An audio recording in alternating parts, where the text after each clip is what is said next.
Hello sir, magandang gabi po sa inyo. Magandang gabi rin po.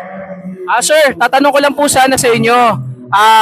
Ito po bang pinapatagal ni Senate President Chis Escudero itong impeachment trial na mangyari? Sa tingin niyo po ba pinapaikot niya ang taong bayan and at the same time could he possibly be protecting BP Sara and kailangan ba patagalin ang paghahanap sa katotohanan?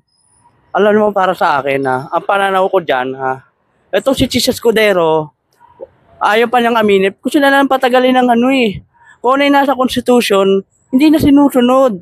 Ang problema sa kanya, natuloy ng abogado, parang hindi makaintindi ng Constitution.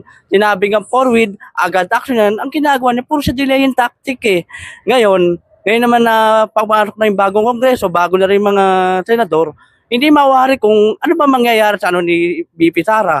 Parang ang sinasabi mo na para may pinoprotektahan siyang interest, parang gano'n na nga tingin ko, dahil nga siguro tatakbo siya sa 2020 election, siguro parang isa siya sa mga lihim na alagad ni BP Sara na hindi lang malibang pakilabato.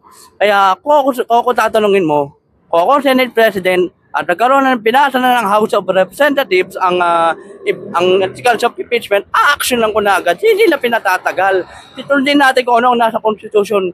Kaya ako sa iyo, Mr. Senate President Chis Escudero, baka ikaw mapalitan pa ni Tito Soto dyan, actionan mo na agad yan. Kung ang ayaw mo, sabihin mo lang na na wala na, bale wala na yung Constitution, bahala na Supreme Court sa'yo. Ayun ang masasabi ko. Thank you.